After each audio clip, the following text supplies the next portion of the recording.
Engineers, local employers just can't seem to get enough. I mean, just take a look at imaginepittsburgh.com and you'll find hundreds of openings for engineers all across our region, experienced as well as fresh out graduates of our region's colleges and universities. The shortage is even more acute when it comes to manufacturing engineering, with the baby boomers beginning to age out of the workforce. Well, now Leadership Pittsburgh stepped up to do something about it through a unique partnership with Robert Morris University and Penn Hills High School. It's reaching out to girls to get more of them interested in engineering. Aradhna Oliphant is President and CEO of Leadership Pittsburgh Incorporated. Thomas Washington, Superintendent of the Penn Hills School District, also a current member of this year's LP class. And Dr. Maria Kalevitch is Dean of the School of Engineering, Mathematics, and Science at RMU. And thank you. Good to have you all here. Welcome. Thank you for having us. Yeah, Rodna, good to have you back. We like to catch up annually on what the latest Leadership Pittsburgh class is up to, and this year there's a bit of a focus on workforce? Yes, for their year-long projects. Okay. So the class of about 50 or 60, as you know, they represent all different companies and organizations in the community. They are broken up into pretty continuous groups throughout their program year. It's a year-long program. They meet once a month around an issue of importance to the region. But the class is broken up into, let's say, about 8 groups with, let's say, about 8 or 9 people in each group. And that we call them learning groups. And each learning group is almost embedded within what we call a host agency to work on a project that serves the mission of the host agency. Very cool. So in this case, it's Robert Morris University. Correct. And how did your group latch on? How did this come about? And what did you determine the opportunity was? Well, when we got together, we had a conversation about their mission in engineering and also the workforce mission and what they were attempting to do. We have a shortage of engineers, which we know in this region. We also have a shortage of minority engineers, and we have a shortage of females engineers. So as we started to design the project, we wanted to take a look at those 3 areas and see how we can design something to tackle all 3 of them. Okay. And so the goal was to take a look at high school females, to take a look at how we could make that career interesting to them. Okay, well, Dr., from your perspective, now Robert Morris has kind of a unique niche within engineering. Absolutely. I'm very proud to say that our program in manufacturing engineering is really the only one standalone accredited degree in Pennsylvania. And because of our applied research and workforce development experience, we have been invited to the President Obama initiative that is called now America Makes.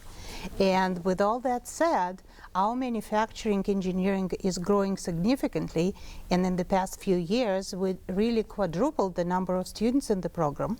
Do you see as many girls, though, getting into it as boys? That's an issue, and that's why we're so excited to partner with Leadership Pittsburgh and Penn Hills High School, because we see that as a great way to educate young women about the importance of manufacturing, and also to see and have a great pipeline of incoming workforce. So tell me a little about how this is going to work within the high school. This is an actual real thing you're doing too, right? Absolutely. It's not sort of an academic exercise, right? Absolutely. So we have a day coming in May in which we're going to invite maybe 60, 70 young ladies who have an interest, math, science, CAD, STEM area, and we want to do a presentation on manufacturing and what it is and how it looks in the future. So in other words, how do we make it attractive to young ladies?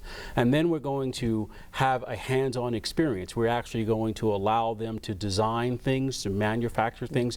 We're going to actually take 3D printers to our high school, and we're going to have them design things and print them out to show that we can now create and manufacture jewelry right there on the spot, or things of that nature. So it's going to be a little bit of history, you know, what manufacturing was and what it will look like in the future, and a hands-on experience for the young ladies. So really making it more real, I guess, Absolutely. to them, right? You think that'll make, I mean, you're a girl, would it have made a difference to you if you'd had this kind of outreach? Well, that's truly a fantastic comment, because if you look at the engineering programs in the United States, we have more than 3,000 engineering programs, and only maybe 30 plus deans are actually females.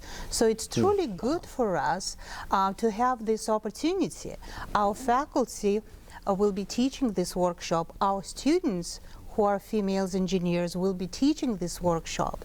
So this is really a model for these young girls to see we can do that as well. Here are our mentors and advisors, both faculty and students, and that's truly the way for us to bridge this gap that we have in the workforce in the region. Really, really cool. We're talking about bridging gaps, and that's what Leadership Pittsburgh is really all about in this case, in introducing community leaders to community issues. And it's that time of year to start turning in the nominations, right? Yes. And the applications for next year's class. Yes, for Leadership Pittsburgh, for the established leaders cohort, it is the first Friday in May, May 2nd. Okay. And then we have, as you know, Bill, a companion program for emerging leaders, which is the first Friday in June is the application deadline for that. Okay, so if people haven't thought about it or they've been procrastinating, now is the moment to go to the Leadership Pittsburgh website and start filling out the paperwork. Yes, and get your recommendation letters, because it's a very competitive program. I mean, imagine the talent we are getting through and what they are able to create with community partners, and that's the beauty. It really is. Well, congratulations. Good luck with the program. Sounds really exciting. A lot of fun. Hope you pick up a whole new pipeline of girls interested in engineering. Yes. Great to see you all. Appreciate it. Thank you, Bill. Thank you, Bill. Thank you. Next up, the mysteries of managing Generation Y. Stay with us.